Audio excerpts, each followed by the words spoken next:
evening, everybody. What an exciting night we've got tonight. It's a story about America that starts in Venezuela. It's a story about a young man named Ramon. Now, as you all know, Venezuela, country run by Hugo Chavez, socialistic. There you go, there you go. Extreme wealth on one hand, extreme poverty on the other. There is no middle ground. Unfortunately, the young man I'm going to tell you about tonight comes from the poverty side of that game. Ramon, 9 years old, he'll be 10 tomorrow, 3.5 feet tall, 46 pounds. Great kid. You know, we all get a plan for vacation, don't we? I mean, we will spend hours, days, weeks planning a vacation. But when it comes time to planning my life, not so much, not so much. And wherever I go, I hear 3 of the same excuses. I hear if Steve, if I get some time, I'm going to sit down, I'm going to work it out. I'm going to figure out my life. I hear when. Well, when, Steve, when this project's done, we're sitting down, we're getting a plan, we're going to work the plan. And my personal favorite is but. But Steve, you don't understand. Let me tell you, I understand very, very clearly. I understand that if your life sucks, you suck. Ha! If your life sucks, you suck. Boy, that's uncomfortable, isn't it? Welcome to Motivational Speaking 101. Now, let me challenge you with this. Go to Chick-fil-A, find anybody working at Chick-fil-A and say, you know what? You remind me of someone who should be working at McDonald's. See how that goes for you. Who picked Chick-fil-A? Raise your hand. Now, what confuses me is why is it McDonald's, Arby's, Wendy's, name them. Their customer service is down here, Chick-fil-A's up here, and they're okay with it. They're okay with it. You can go to McDonald's, if you got a pulse, you'll get hired. You go talk to the Chick-fil-A manager, there's resumes this deep waiting for people to work there. People want to work for people who have the bar set higher. A little self-check for you here. Where's your organization? I'm getting personal now again. Are you Chick-fil-A?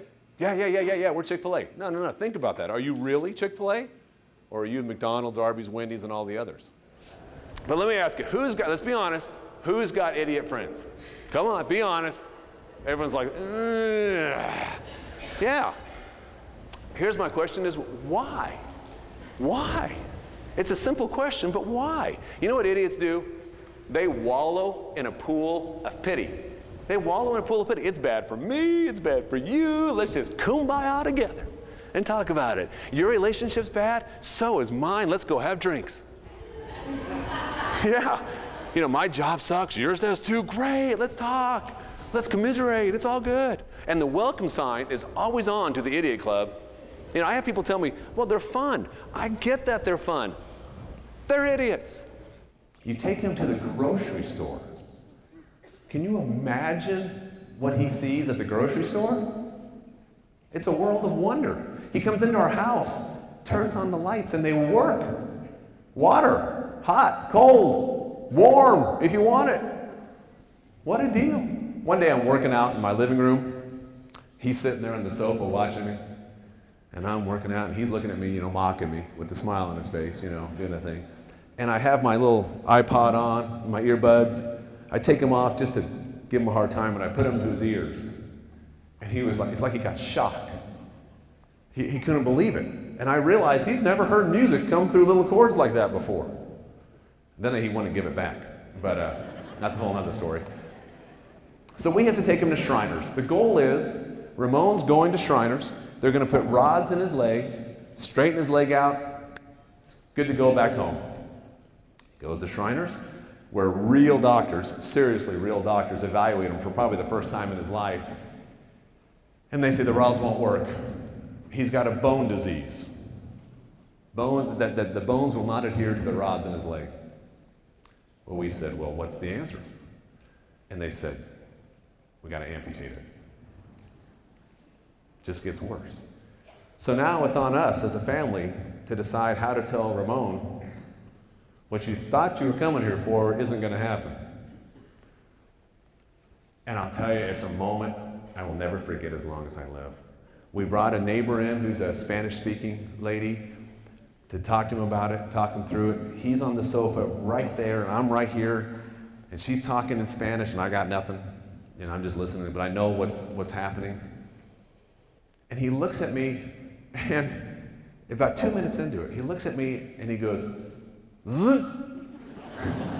And I was like, whoa, yeah, I think he gets it. I think he gets it. And then the amazing thing happened. He simply looked at me and smiled, and he was almost with a smile of, bring it. I've seen worse. I've had worse. This is nothing. If that's all you got, bring it. If I'm Mr. Reardon, and it's time for promotion talk, why should I choose you? Why should I choose you for a spouse? Why should I choose you for a friend? Think about that. Why should I choose you? I tell you, 2 or 3 weeks ago, I was doing some recon at the hospital in order to make this speech a little bit more on point. And Susie Westmoreland and Randy Leidick were touring me around both the Children's Hospital and the main hospital. And a couple things came very clear when I was doing that is I noticed, one, you're extremely busy. Two, I noticed how sad it was seeing all the people in those rooms suffering with their ill people and friends and family. And three, I noticed most, if not all of you, walk around like you're zombies. You know, you pass me by in the hallway, not you, but people like yourself. It might have been you, I just don't know. Pass me in the hallway, not a nothing, not a hi, not a bye, not a get out of here, nothing. And you're busy, I get that. But are you so busy you can't even engage?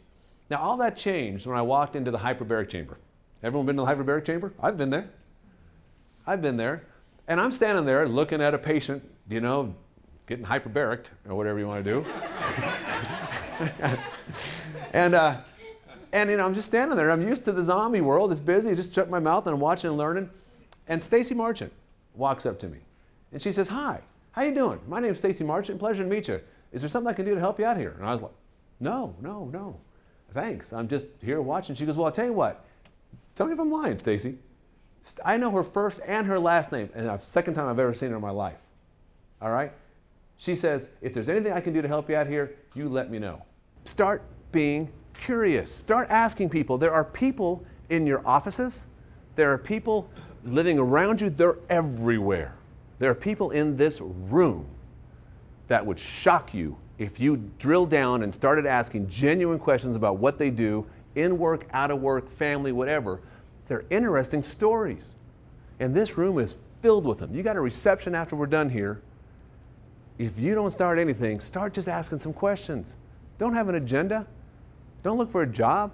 Just learn. You'd be amazed how you can start filling your ocean. Maybe right now, here and now, it's time to leave this room and be a more effective person. Maybe it's time because, you know, at the end of the day, I had a choice sitting on that sidewalk back when I was a pressman. You've got a choice sitting in this auditorium. You can leave here and do nothing and the world will be the same. It's not probably going to get any better. Or you can leave this auditorium and make some changes. With that, let's come back to Ramon for just a minute. Ramon's the best example of that I've ever seen in my life. His mom's dead, thatched hut, no electricity, no leg now. It just keeps rolling on. Yet his attitude is bigger than this room. Some of you in here have met him, and you can attest to what I'm talking about. His attitude is amazing. But the only way I can show you the right attitude is to show you, come on, to show you Ramon.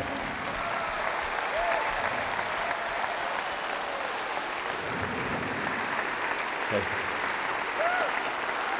This is as real as it gets right here.